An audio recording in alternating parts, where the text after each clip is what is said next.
Salut à tous, on se retrouve pour l'épisode 3449 du Zap Image. On commence aujourd'hui, ce lundi 13 octobre, avec les résultats du week-end. Et on commence tout d'abord avec la Coupe du Monde U20. L'équipe de France jouait la nuit dernière, donc c'est l'équipe de France C, on va dire, les U20. Donc contre la Norvège, c'est un quart de finale de Coupe du Monde. Et l'équipe de France s'est imposée 2-1 avec un doublé de Simon Boisbré, le nouveau joueur de NAOMC. N'oubliez pas que ce joueur a rejoint l'équipe après les matchs de poule. Il était là pour le 8e de finale. Il était là également pour le quart, et auteur d'un doublé. Donc l'équipe de France U20 menait 2-0. La Norvège a su marquer un but en toute fin de match, mais c'est bien les Bleus qui se qualifient pour le dernier carré de cette compétition. Donc félicitations à eux. N'oubliez pas, ils ont fini quand même meilleur troisième. Des matchs de poule, et en tout cas c'est maintenant, il n'y a plus qu'en équipe européenne qualifiée bien sûr dans cette Coupe du Monde U20. Et l'homme du match, c'est du coup Simon Boisbré, un ancien joueur bien sûr du FC Nantes qui avait rejoint NAOMC lors du dernier mercato. C'est lui qui a remporté bien sûr le prix d'homme du match avec son doublé. L'autre quart de finale, donc c'est entre les États-Unis et le Maroc, et c'est le Maroc U20 qui s'est imposé 3-1, et du coup le Maroc U20 se qualifie également pour la demi-finale. Et on aura le droit à une belle demi-finale, l'équipe de France contre le Maroc, mercredi 22h, heure française. On pourra suivre cette rencontre, parce que souvent les matchs, c'était à 2-3 heures du matin, vu que c'est au Chili. Donc là, ça sera 22h, ce sera un horaire où on pourra regarder bien sûr cette rencontre. Ça nous fait penser un petit peu à la dernière demi-finale de la Coupe du Monde bien sûr en 2022 où la France va affronter le Maroc. Donc voilà, une belle affiche bien sûr pour cette demi-finale. À noter les autres quarts de finale, l'Espagne s'est inclinée 3-2 contre la Colombie, et la victoire également de l'Argentine 2-0 contre le Mexique. Du coup le dernier carré en gros de cette compétition. Il n'y a plus qu'une équipe européenne, c'est l'équipe de France, une équipe africaine, c'est le Maroc, et deux équipes sud-américaines, donc l'Argentine et la Colombie. On peut peut-être voir un France-Argentine, ça a été déjà la finale de la Coupe du Monde en 2022. Des équipes seniors, donc ça peut être le cas pour l'équipe, pour la Coupe du Monde du 20, on verra, on verra ce sera qui. Donc voilà, concernant cette compétition, on continue, on va parler maintenant de tout ce qui s'est passé en Europe par rapport aux éliminatoires de la future Coupe du Monde, mais la vraie Coupe du Monde, cette fois-ci celle des seniors l'année prochaine.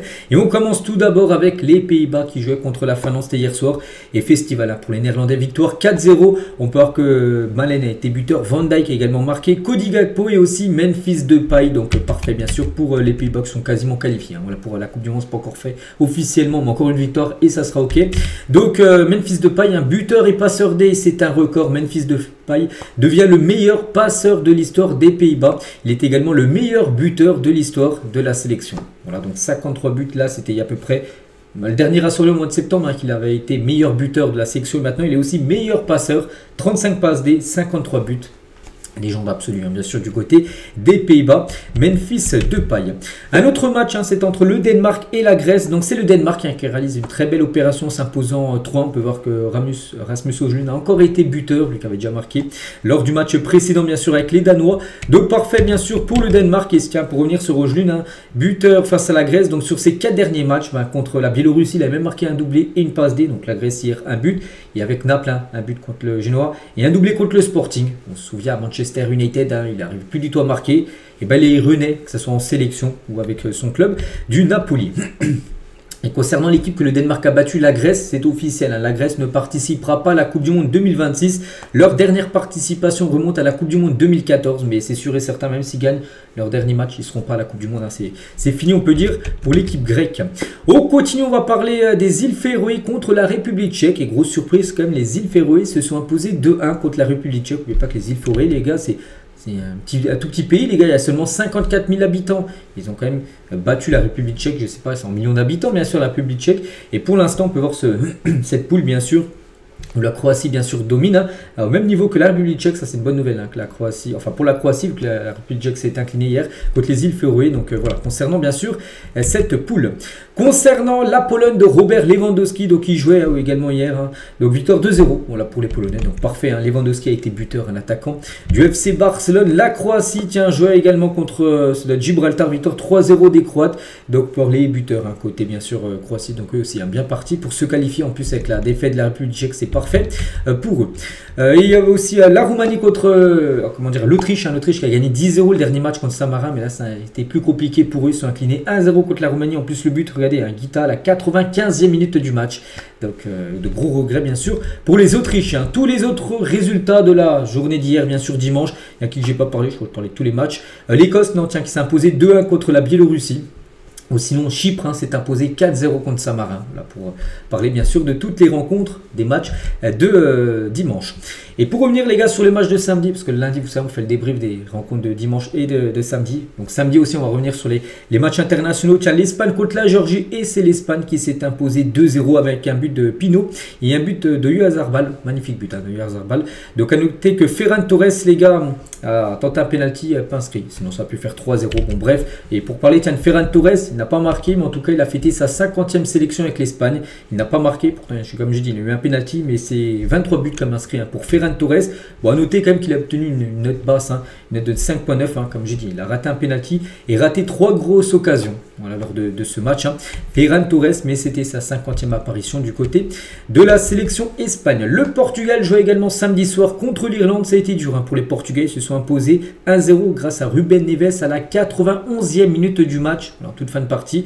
Pourtant, Cristiano Ronaldo a eu un penalty. Il n'a pas réussi à le marquer. Magnifique arrêt du gardien irlandais. Bon, bref. Voilà, c'est quand même victoire bien sûr du Portugal et le buteur bien sûr c'est Ruben Neves, un buteur, et quand on a pu voir qu'il a célébré son but, il a descendu sa chaussette gauche et on peut voir son nouveau tatouage bien sûr lui avec Diogo Jota, son grand ami bien sûr Jota qui nous a quitté il y a pratiquement 2 mois et nous avons hérité de la passion de Diogo Jota. Donc Ruben Neves, un hommage à Diogo Jota après son but victorieux contre l'Irlande. Mon premier but, c'était son premier but avec le Portugal, ça devrait être avec ce numéro 21, il a repris le numéro 21 en gros de Diogo Jota. Toute cette volonté, cette passion, c'est Diogo Jota qui nous la transmet. Voilà ce qu'il a pu dire en zone mixte après son premier but bien sûr avec le Portugal, mais il a totalement dédié bien sûr ce but à son regretté ami bien sûr Diogo Jota. Toujours sur cette équipe portugaise, on va parler de Cristiano Ronaldo. Comme j'ai dit, il a eu un penalty dans le match, il l'a tiré, il l'a pas marqué. Bon, c'est le gardien irlandais qui le sort quand même du pied, au bout du pied, voilà, il l'a sorti. Donc stat effrayante les gars concernant Ronaldo. Donc Cristiano Ronaldo est le joueur qui a le plus tiré de penalty du côté du Portugal. Cristiano Ronaldo est le joueur qui a raté le plus de penalty et Cristiano Ronaldo est le joueur qui a le plus marqué de penalty. C'est vrai que vu qu'il en tire énormément, donc oui il en marque mais aussi il en loupe beaucoup. Donc voilà une statistique sur Cristiano Ronaldo avec les penalty. Donc regardez le gardien irlandais quand il a arrêté le penalty, pour lui bien sûr c'était un sauvetage miraculeux. On va avoir la détresse bien sûr de Ronaldo, mais bon à la fin du compte c'est bien le Portugal qui s'est imposé 1-0.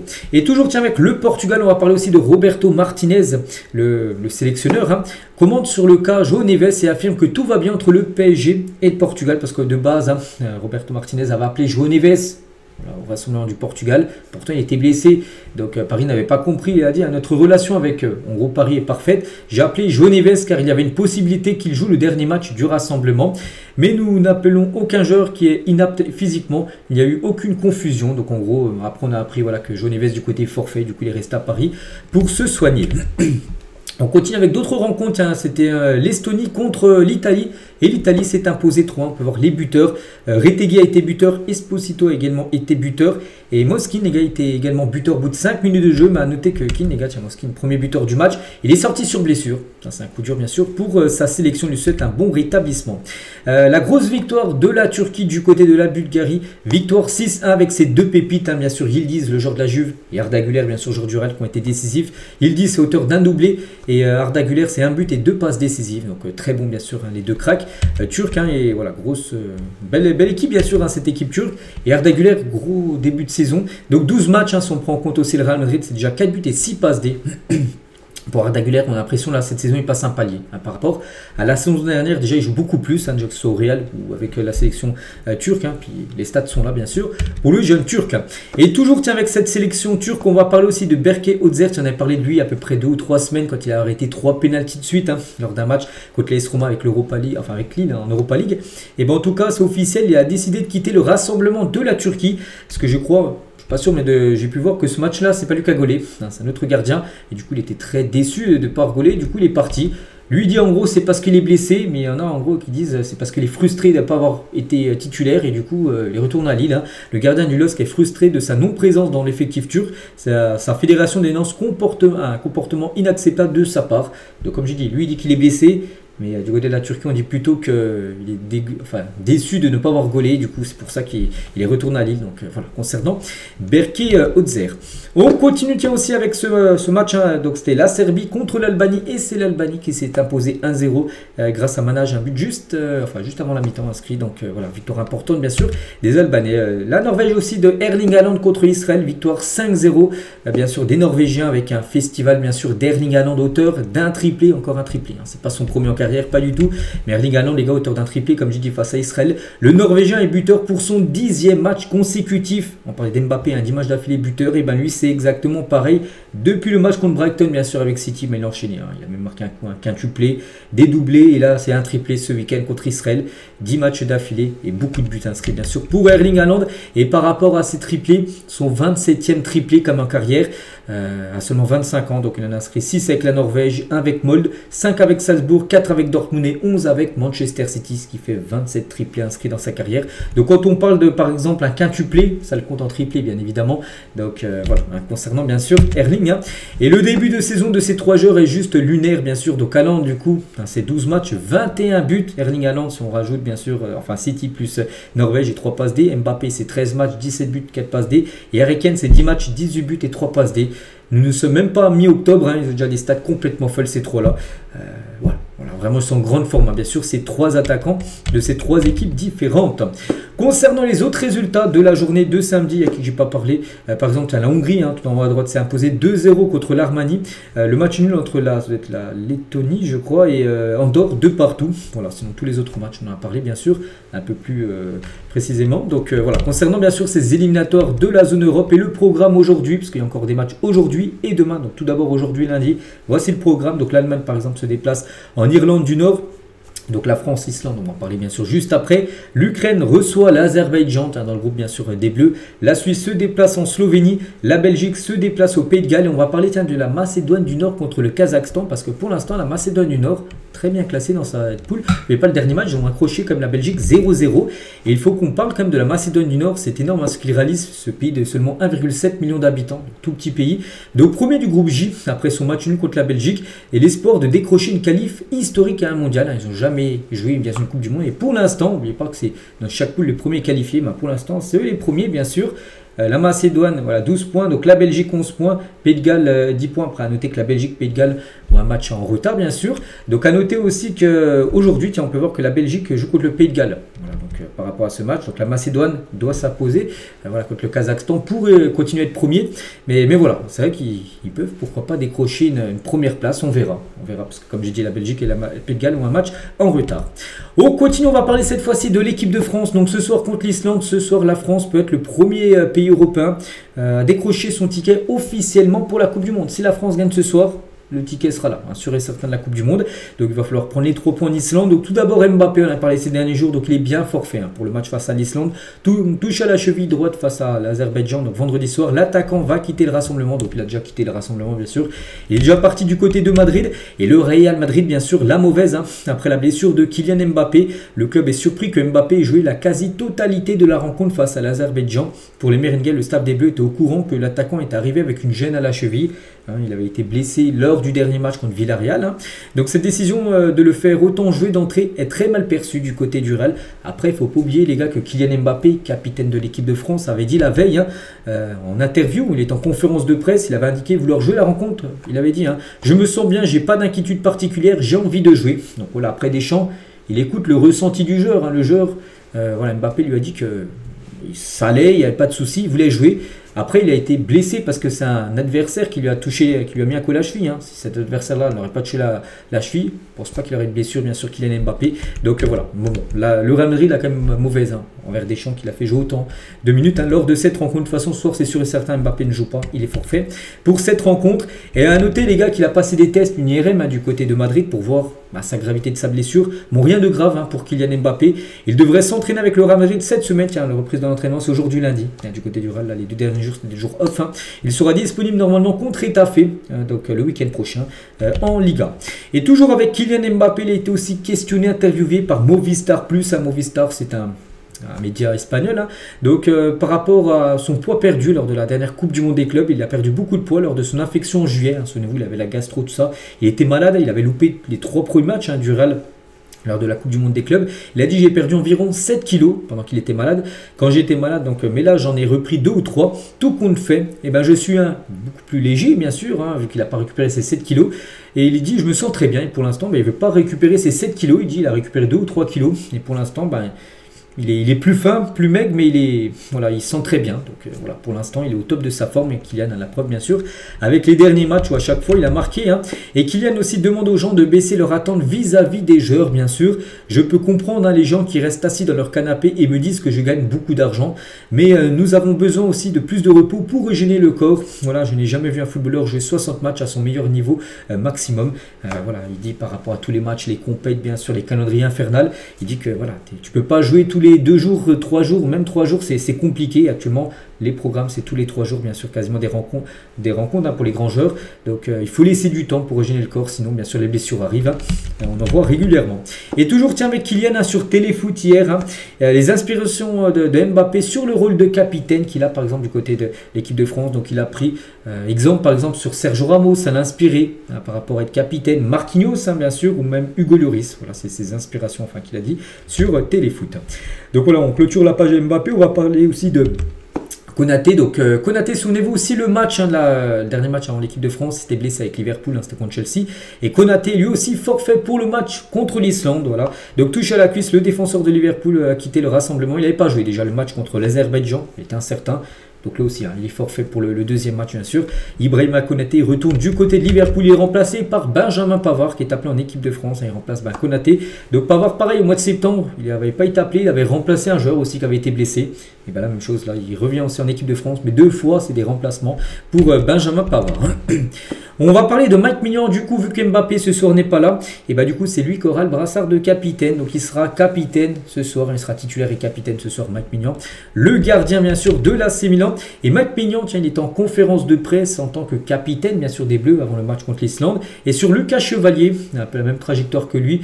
Il était à Lille hein, à l'époque. Puis maintenant, bon, il est dans un grand club maintenant au PSG, maintenant Chevalier. Donc il a dit avec tout ce qu'il met au quotidien, je suis persuadé qu'il va s'imposer au PSG. Tout se fait naturellement avec Lucas. On échange beaucoup. Hors de la sélection, on est en contact. Hein. Ça fait partie de l'apprentissage. C'est un jeune gardien avec beaucoup de choses devant lui. Parce que c'est vrai que Lucas Chevalier, quand il était à Lille, il était numéro 2, numéro 3 à l'époque, hein, il y a 6-7 ans, et ben c'était Mike Maignan, le numéro 1, tout simplement. Donc ils se connaissent très bien, et maintenant les deux sont en équipe de France. Il lui donne des conseils, hein, bien sûr, Mike Maignan, peut-être le futur gardien numéro 1, ce sera peut-être Chevalier dans le futur. Toujours avec Mike Maignan, il parle aussi de Manu Koné, il dit hein, c'est un sacré joueur, bien sûr, Manu Koné, la relève, hein, bien sûr, au milieu de terrain. Et Mike Maignan parle aussi d'Adrien Rabiot. Rabiot, il y a quelques jours, il s'est plaint que l'AC Milan va jouer un match en Australie, un match de Serie A. Ce ne sera pas un match amical, un match de Serie A qui se jouera en Australie contre Como, un peu comme Villarreal-Barça qui va se jouer à Miami. Donc Mike Maignan, il a dit, je ne comprends pas pourquoi on va jouer un match de Serie A à l'étranger. Je suis totalement d'accord avec Rabiot, parce que Rabiot aussi avait réagi par rapport à ça. Il dit, je ne comprends pas d'aller faire quasiment plus de 20 heures aller-retour de vol pour aller jouer un match de championnat à l'étranger.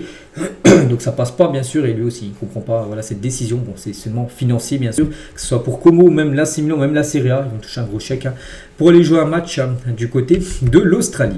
Et toujours tiens avec Rabiot, vu qu'on parlait de lui là avec Mike Maignan qui le défend, il a noté que hier il y avait entraînement bien sûr pour les Bleus, le dernier entraînement avant l'Islande, et ben il s'est pas entraîné, Adrien Rabiot.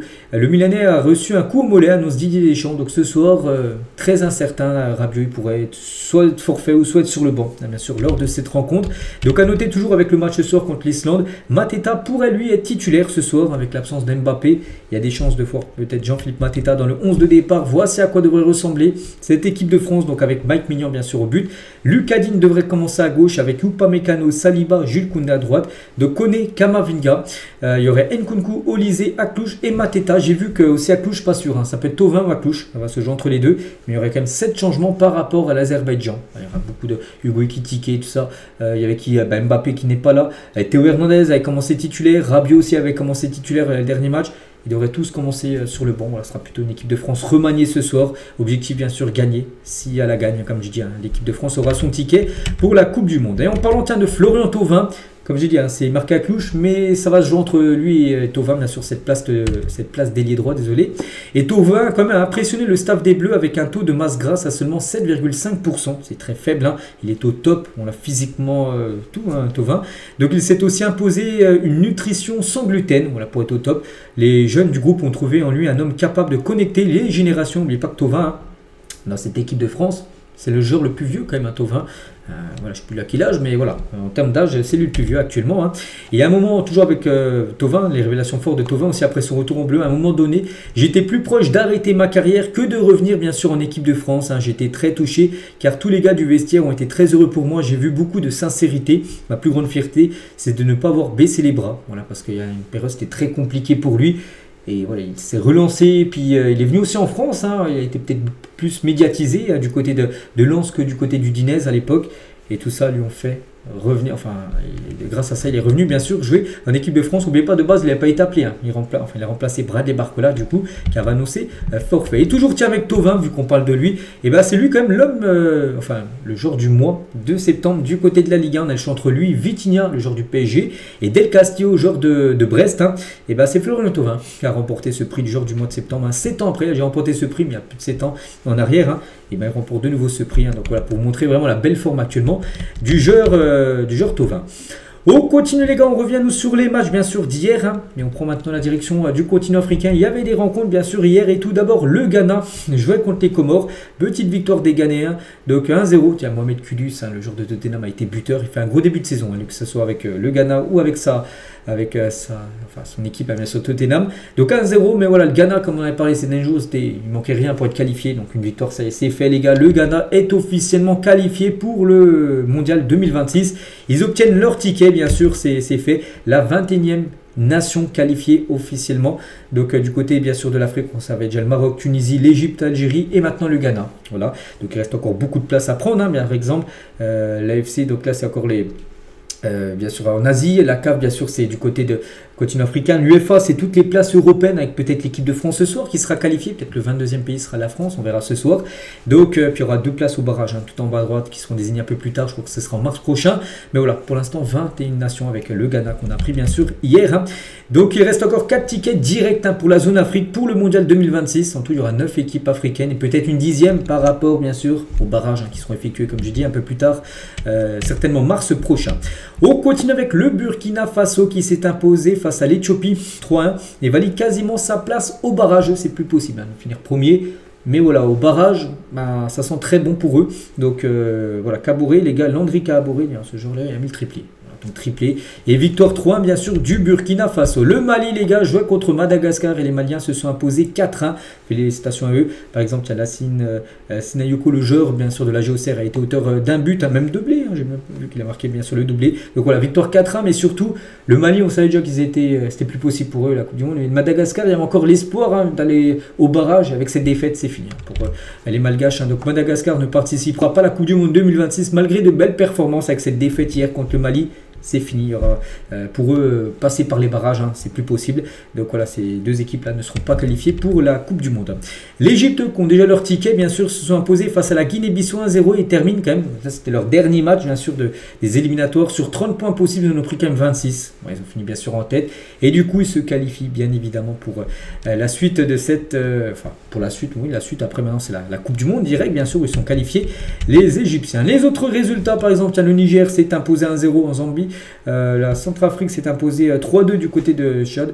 Au Sierra Leone s'est imposé 2-1 du côté de Djibouti. Sur les autres matchs, on en a parlé bien sûr du côté du continent africain. Donc c'était les matchs hier, hein, le 12 octobre. Donc aujourd'hui, en ce 13 octobre, des rencontres, hein, il y a des matchs aujourd'hui et demain bien sûr, hein, avant cette fin de trêve. Donc par exemple, je ne sais pas, on pourrait prendre qui. Tiens, le Cameroun reçoit ce soir l'Angola. Tunisie déjà qualifiée reçoit la Namibie. Soudan du Sud contre le Togo. Voilà le programme, on parlera bien sûr de tous ces résultats demain mardi. On continue, on va parler cette fois-ci un peu de club. Hein. C'est que là, on a parlé que depuis le début de l'émission, enfin du ZI, les gars, que de pays, maintenant un peu de club. Tiens, l'Inter Miami, il joue actuellement bien sûr des matchs de MLS, il joue contre Atlanta et victoire 4-0 de l'Inter Miami bien sûr, avec bien sûr Messi, hein, auteur d'un doublé, Léo Messi, donc doublé une passe D, hein, pour Messi. Donc Jordi Alba, donc il a marqué un but, une passe D, Jordi Alba, et Luis Suarez a marqué un but. Voilà, son 600e but en carrière, on va parler juste après. Donc Donc voilà, festival des anciens joueurs du FC Barcelone. Hein. Du côté de l'Inter Miami, et Messi, comme je dis, auteur d'un doublé, d'une passe D. Le GOAT est actuellement le meilleur buteur de la MLS avec 26 buts. Il est ex-aequo là il y a quelques jours avec Denis Bouanga, le joueur de Los Angeles. Et là il vient de remettre 2 buts bien sûr Messi, donc il reprend l'avantage. Enfin, actuellement c'est lui le meilleur buteur de ce championnat américain. Et Léo Messi est à 14 buts d'atteindre les 900 buts en carrière. Un petit rappel, si on le compare avec Cristiano Ronaldo, il est à 946 je crois à peu près CR7. Donc lui il a 800 du coup 840, je sais pas, j'ai pas envie de calculer là en direct comme ça. Bon, en plus c'est tout simple, c'est 846, oui c'est ça, voilà, donc 846. Et bien sûr il a 396 passes D, voilà si mes comptes sont bons, voilà, en carrière bien sûr. Lionel Messi, on va parler de son ami Luis Suarez. Donc comme j'ai dit il a été buteur Luis Suarez, hein. On peut le voir, voilà, Suarez score 600e but en carrière. Luis Suarez, félicitations à lui bien sûr. Donc si on fait le détail un peu plus près, 198 avec le FC Barcelone, a marqué 111 avec l'Ajax, 82 avec Liverpool, 69 avec l'Uruguay, ou par exemple 42 avec l'Inter Miami. Et puis à propos les autres clubs où il a pu mettre combien de buts. Donc en tout, c'est 600 buts bien sûr en carrière.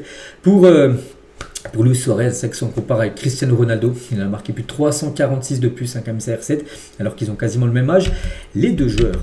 Et l'autre joueur du Barça aussi qu'on parle, enfin ex-joueur du Barça, Jordi Alba, on a parlé de lui il y a quelques jours parce qu'en fin de saison là, donc même en fin d'année, il prend sa retraite. Hein. Et ben l'Inter Miami a rendu hommage à Jordi Alba qui va prendre sa retraite en fin de saison après les playoffs bien sûr. Donc voilà, concernant Jordi Alba, en plus buteur et passeur D pour ce match avec Miami. Et toujours avec l'Inter Miami, donc le propriétaire, enfin le président c'est David Beckham bien sûr. Et David Beckham rêve de reformer la MSN légendaire du Barça aux États-Unis parce que Neymar, les gars, donc Neymar qui joue actuellement à Santos, pourrait retrouver Messi et Suarez à l'Inter Miami.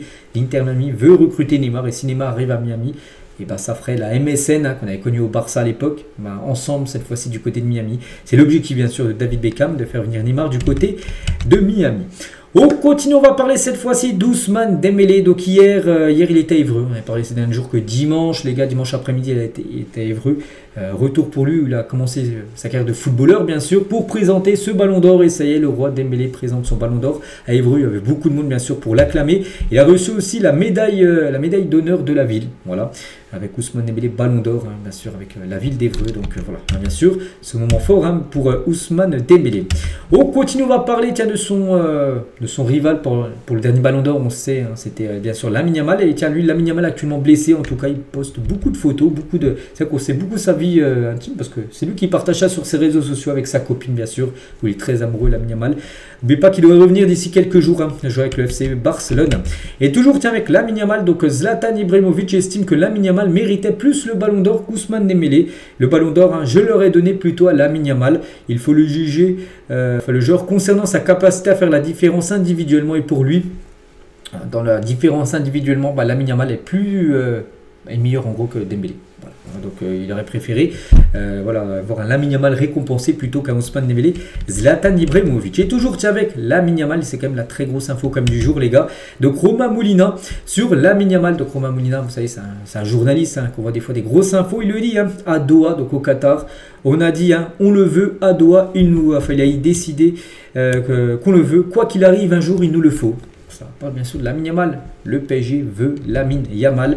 Donc voilà, les propriétaires du PSG veulent Lamine Yamal. Peu importe le prix. À Doha, on estime que le joueur de la capitale aura besoin du prodige à un moment ou à un autre. Hein. Jorge Mendes, donc l'agent de Lamine Yamal, très proche de Nasser, le président du PSG. Donc voilà, Paris Saint-Germain. Ils ont déjà essayé hein, le PSG. Hein. On a déjà entendu des rumeurs dans le passé. Certainement encore l'été prochain, dans 2 ans. Mais PSG, chaque été, essaiera de faire le gros coup Lamine Yamal. Et bien sûr, là, il y a 18 ans, l'année prochaine, il aura 19 ans. Ça peut être des transferts qui peuvent avoir record hein, dans l'histoire du football. Je pense qu'on peut dépasser les 222 millions d'euros de Neymar, les gars, avec le transfert de Lamine Yamal au PSG. Si ça se réalise, pour le Barça, les gars, ça épongerait bien sûr de grosses parties des dettes hein, qu'ils ont actuellement. Après, bien sûr, perdre Lamine Yamal pour le Barça serait terrible. Hein, mais bon, voilà, dans le football, à l'époque, jamais on a pensé que Neymar aille au PSG, il y allait.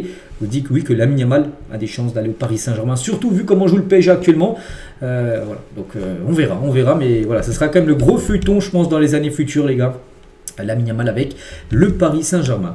Et toujours tiens, avec le Paris Saint-Germain, donc des cadres hein, du PSG devraient être de retour face à Strasbourg. Donc le PSG joue fin de semaine, là, vendredi. reprise de la Ligue 1, PSG Strasbourg au Parc. Donc selon le journal Le Parisien, ces joueurs pourraient figurer dans la liste des joueurs disponibles pour la réception de Strasbourg vendredi. Donc Bradley Barcola, qui avait été forfait avec l'équipe de France, là, donc il pourrait faire son retour. Maïlu, João Neves, Fabien Ruiz et Désiré Doué. Les 5 pourraient être présents dans le groupe parisien. Notez que Marquinhos et Dembélé ne devraient pas encore être de la partie. Leur retour est encore jugé trop juste. Il pourrait revenir un peu plus tard. Mais pas que mardi prochain, là, dans 8 jours, le PSG se déplace à Leverkusen pour un match de Champions League. On continue, on va parler également d'un match ce week-end, un match de charité, c'est entre Liverpool et Chelsea. Voilà, c'est un match pour récolter de l'argent pour une association. Et il y avait les retrouvailles entre Skritel, ancien défenseur de Liverpool, et Diego Costa, joueur de Chelsea. Et à l'époque, c'était déjà chaud. Regardez, 11 ans avant, là, c'était un match de Première Ligue, la photo de gauche. Ouais, c'était chaud, puis il ne faut pas oublier les deux, bien sûr, même pour le match de charité. C'était très chaud, bien sûr, entre l'attaquant de Chelsea et le défenseur, bien sûr, des Reds. À noter qu'Eden Hazard était là, parce que c'était que des légendes des anciens, qui étaient de retour, comme Eden Hazard, bien sûr, qui a pu rejouer. Il était content, bien sûr. Il était content de rentrer à la maison, bien sûr, à Stamford Bridge, ce stade de Chelsea où il a souvent évolué dans le passé. On continue, on va parler cette fois-ci de Zinedine Zidane, qui a fait une interview. C'est que Zidane, il en fait très peu des interviews, donc c'est pour ça que quand il en fait, on écoute ce qu'il dit. Donc Zidane réaffirme son ambition d'entraîner un jour l'équipe de France. J'ai le sentiment de pouvoir faire quelque chose avec l'équipe nationale et un de mes objectifs est d'entraîner l'équipe de France. On verra bien. Voilà ce qu'il a dit. On sait que c'est quand même lui le grand favori pour remplacer Deschamps. Mais pas que Deschamps, c'est officiel. Deschamps l'a dit il y a quasiment plus d'un an. Après la Coupe du Monde 2026, ça sera fini pour lui. Il laissera le flambeau à quelqu'un d'autre. Même si c'est pas encore dit que c'est Zidane, on sait que Zidane a de fortes chances, bien sûr, de devenir le nouveau coach d'équipe de France. Il attend certainement la France, bien sûr. Zizou. Et on a tous hâte de le voir. On continue toujours avec l'équipe de France et on va parler de Zach Nani. Bon, c'est pas un joueur de l'équipe de France, c'est un streamer, je pense que vous connaissez. Donc incroyable, Zach Nani va diffuser les matchs de l'équipe de France Espoir pour les 2 prochaines années. Donc Zach Nani annonce avoir trouvé un accord avec la Fédération Française de Football pour diffuser les matchs sur ses chaînes YouTube, Twitch et Free. Ce partenariat vise à favoriser le lien entre les Bleuets et la nouvelle génération de supporters, tout simplement. Donc première diffusion donc aujourd'hui, voilà, et ce jusqu'en juin 2027, parce qu'aujourd'hui un match de l'équipe de France Espoir, je ne sais plus, je compte qui, l'équipe de France Espoir, mais ils ont un match et ça sera diffusé sur la chaîne Twitch de Zach Nani qui diffuse également les matchs de championnat d'Arabie Saoudite. Il a acheté les droits. Quand même, qui sont quand même chers, 1 ou 2 millions d'euros, il les a achetés. Donc, je dis le prix, mais je crois que ça doit être par là. Donc là aussi, les matchs de l'équipe de France, après ce qu'il les a achetés, j'en sais rien, peut-être qu'il y a un partenariat avec l'équipe, la FFF. En tout cas, ça sera diffusé tout simplement sur sa chaîne Twitch. Donc, une petite info pour ceux qui veulent suivre, par exemple, le match du jour des Bleus. On continue, on va parler de Guirassy, donc attaquant guinéen de l'équipe de Dortmund, donc forfait, voilà, pour le prochain match de la Guinée. Il est très incertain pour le match face au Bayern, le week-end prochain. Là, il y a Dortmund-Bayern, le premier contre le deuxième. Voilà, donc ça sera bien sûr, c'est toujours une affiche, Dortmund-Bayern en Allemagne. Donc l'attaquant guinéen est revenu de sélection avec une petite blessure. Voilà, il est très incertain pour le match contre le Bayern. Ça sera un coup dur pour Dortmund de ne pas l'avoir. Enzo Fernandez, forfait lui avec l'Argentine. Donc l'Argentine joue actuellement des matchs amicaux. Ils ont joué un match là, il y a quelques jours, ils ont gagné à 0. Il devrait jouer encore un match là, de la nuit de mardi à mercredi. Et Enzo Fernandez, il ne jouera pas. Le milieu de terrain quitte le rassemblement en raison d'une inflammation au genou droit. Il va rentrer à Londres pour se soigner. On lui souhaite bien sûr un bon rétablissement. On va parler de 2 joueurs aussi qu'on a hâte de voir, moi, qui a déjà joué là, Ansu Fati, en plus, qui a été pas mal sur ses débuts. Et aussi Paul Pogba, parce que c'est bientôt l'heure, les gars, de voir les deux ensemble. Fati, lui, c'est déjà OK. Et Paul Pogba, normalement, après cette trêve, il devrait enfin jouer ses premières minutes du côté de l'AS Monaco. En plus, il y a un nouveau coach du côté de l'ASM. Les gars, c'est officiel. On sait qu'Adi Hutter, on en a parlé avant la trêve. J'avais dit que pendant cette trêve, il y a des chances qu'Adi Hutter saute. Et bien, ça a été le cas, les gars. Hier a sauté. Et du coup, c'est Sébastien Pogognoli, coach, ancien coach de l'Union Saint-Gilloise, coach belge, qui est le nouvel entraîneur de l'AS Monaco. Voilà, donc Monaco restait sur 3 matchs en victoire. Et du coup, changement de coach du côté de l'ASM. Toujours avec les coachs, un coach aussi qui pourrait sauter, les gars, c'est Ange Postecoglou, ancien coach de Tottenham. Là, actuellement, il a Nottingham Forest. On sait qu'il est sur la sellette à Nottingham. Le coach australien ne compte aucune victoire en 7 matchs depuis qu'il a été nommé entraîneur. De base, le premier entraîneur de Nottingham cette saison, c'était Nuno Espirito Santo. Il s'est embrouillé avec le président, il a été viré il y a à peu près un mois. Ange Postecoglou l'a remplacé. 7 matchs, aucune victoire. Donc on se dit que si le prochain match là, il n'y a pas de victoire, il pourrait sauter. Ça pourrait déjà peut-être le 3e coach quand même de Nottingham en l'espace de 3 mois, ça serait fou. Donc Dyche est pressenti pour le succéder, donc coach ou ancien coach d'Everton, je ne sais plus s'il y a là-bas ou pas. Bon bref, voilà ce qui se passe du côté de Nottingham Forest. L'UEFA réfléchit à un nouveau format avec plus de matchs pour rendre plus attractif la qualification au championnat d'Europe, donc pour se qualifier pour l'Euro. Donc les éliminatoires pourraient copier le système actuel de la Ligue des Nations ou plutôt s'inspirer du nouveau format de la Ligue des Champions avec la phase de ligue avec une poule unique. Vous avez une poule unique bien sûr, donc ça pourrait être ça pour rendre un peu plus attractif bien sûr les éliminatoires, parce qu'on sait que les éliminatoires en gros pour l'Euro, c'est bien sûr il y a des grosses équipes, la France, l'Espagne, l'Italie, l'Allemagne, chaque grosse équipe on va dire est dans une poule, comme ça ils ont beaucoup de chances d'être qualifiés, donc là en gros elle pourrait peut-être s'affronter ces équipes là, la France pourrait peut-être affronter l'Espagne, l'Allemagne, on aurait des plus belles affiches on va dire pour ces éliminatoires bien sûr pour se qualifier pour l'Euro, donc l'UEFA réfléchit à changer de fonctionnement pour les qualifications. On va parler cette fois-ci de la FIFA. N'oubliez pas que l'UEFA, c'est on va dire pour la zone Europe, la FIFA, c'est pour le monde. FIFA, c'est qui organise la Coupe du Monde, tout ça. Donc le Qatar souhaite accueillir la finalissima entre l'Argentine et l'Espagne. Donc ça, c'est organisé par la FIFA, bien sûr. Donc le vainqueur de la Copa América contre le vainqueur de l'Euro. Donc Espagne-Argentine. Donc ce jeu a déjà daté au 28 mars. 28 mars l'année prochaine, c'est sûr.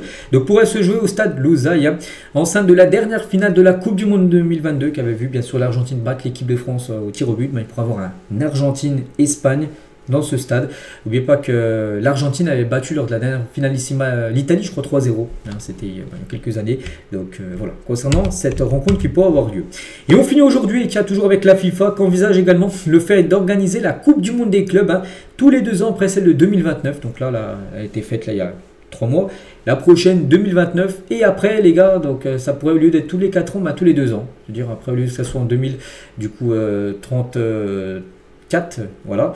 33, non, 33 bien sûr, donc ça pourrait être en 2031 bien sûr, donc tous les 2 ans sur la Coupe du Monde des clubs. Voilà. On verra, c'est ce que réfléchit actuellement bien sûr la FIFA. Donc voilà les gars, tout ce qu'elle va dire aujourd'hui, j'espère que ça vous a plu. On se retrouve nous bien sûr demain. Demain pour le prochain numéro, il y aura pas mal de choses à dire bien sûr demain. Et je vous souhaite une très bonne journée et à demain.